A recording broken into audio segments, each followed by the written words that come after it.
Hi viewers, welcome to my channel. இன்றைக்கி நம்ம பார்க்க போகிறது ஒரு டிஃப்ரெண்ட்டான ரசம். பேரே வந்து டிஃப்ரெண்ட்டாக இருக்கும், செலவு ரசம். ஏன் அந்த பேர் வந்துச்சு அப்படின்னா, நம்ம டெய்லி யூஸ் பண்ணுற சாமான்கள் இதெல்லாம் வந்து கொத்தமல்லி விதை, கடுகு, மிளகு, ஜீரகம், பூண்டு இது எல்லாமே வந்து நம்ம டெய்லி யூஸ் பண்ணுற சாமான். ஸோ அதை வந்து செலவு சாமான் அப்படின்னு சொல்லுவாங்க. இது வந்து பத்திய ரசம்தான்.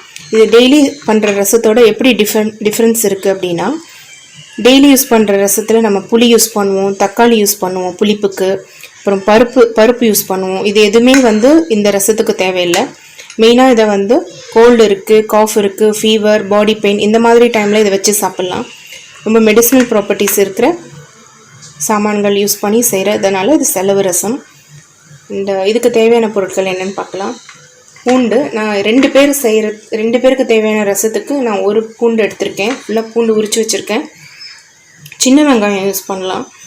சின்ன வெங்காயம் ரொம்ப நல்லது இல்லையா? ஸோ அதுக்கு பதில் என்கிட்ட இல்லை, நான் இந்த பெரிய வெங்காயம் ஒரு பீஸ் எடுத்திருக்கேன். இந்த ஸ்பூனால் 1/2 ஸ்பூன் ஜீரகம், 1/2 ஸ்பூன் மிளகு, 1/2 ஸ்பூன் கடுகு, 2 ஸ்பூன் கொத்தமல்லி விதை, கருவேப்பிலை, கொத்தமல்லி. காரத்துக்கு வந்து இது ஆப்ஷனல் தான். இந்த வரமிளகா இது கலர்ஃபுல்லாக இருக்கிறதுக்காக அண்ட் கொஞ்சம் காரம் எக்ஸ்ட்ராவாக இருக்கணும் அப்படின்னு நினச்சிங்கன்னா நீங்கள் ஒரு மிளகா மட்டும் யூஸ் பண்ணிக்கலாம். வாங்க எப்படி செய்யலான்னு பார்க்கலாம். கடாய் சூடானதுக்கப்புறம் எல்லா பொருட்களையும் போட்டு நல்லா ட்ரை ரோஸ்ட் பண்ணிக்கலாம்.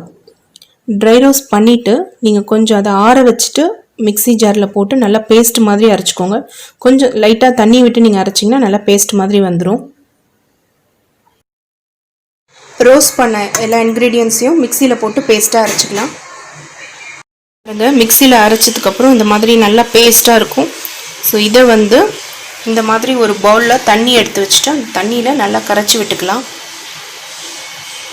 மிக்சியில் அரைச்ச பேஸ்ட்டை இந்த மாதிரி ஒரு பவுலில் உங்களுக்கு எவ்வளோ ரசம் வேணுமோ அதுக்கு தகுந்த மாதிரி இந்த அரைச்ச மசாலாவுக்கு தகுந்த மாதிரி தண்ணி ஊற்றி நீங்கள் நல்லா கரைச்சி வச்சுக்கோங்க.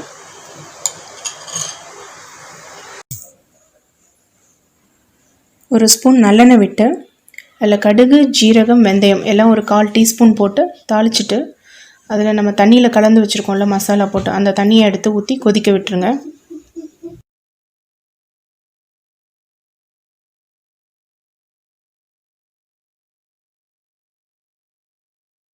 கரைச்சி வச்சுருந்தோம் இல்லையா இந்த மசாலாவை தண்ணியில், அதை வந்து அடுப்பில் ஏற்றிட்டு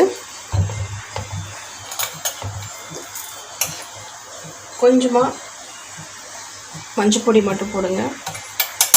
அண்ட் தேவையான அளவு உப்பு.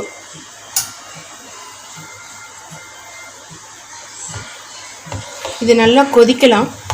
யூஸ்வலாக ரசம் வந்து நம்ம ரொம்ப கொதிக்க வைக்க மாட்டோம் இல்லையா? இதை வந்து நீங்கள் நல்லா கொதிக்க வைக்கலாம். கொதிக்க வச்சு கருவேப்பிலை, கொத்தமல்லி போட்டு இறக்கிடலாம். தாளிக்கிறதுக்கு ஜஸ்ட் ஒரு கடுகு, ஜீரகம், வெந்தயம் இதை மட்டும். வெந்தயம் ரொம்ப யூஸ் பண்ண வேண்டாம், லைட்டாக போட்டு 1-2 இது இருக்கிற மாதிரி போட்டு தாளித்து இறக்கிடலாம். ஸோ அவ்வளோதான். ரொம்ப simple but very healthy. Try பண்ணி பாருங்கள், எப்படி இருக்குன்னு சொல்லுங்கள். கருவேப்பிலை, கொத்தமல்லி,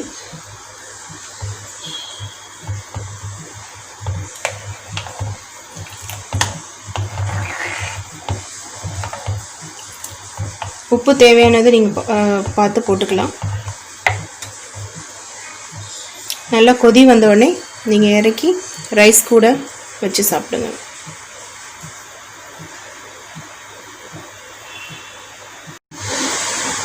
ரசம் நல்லா கொதிச்சு ரெடி ஆகிடுச்சு.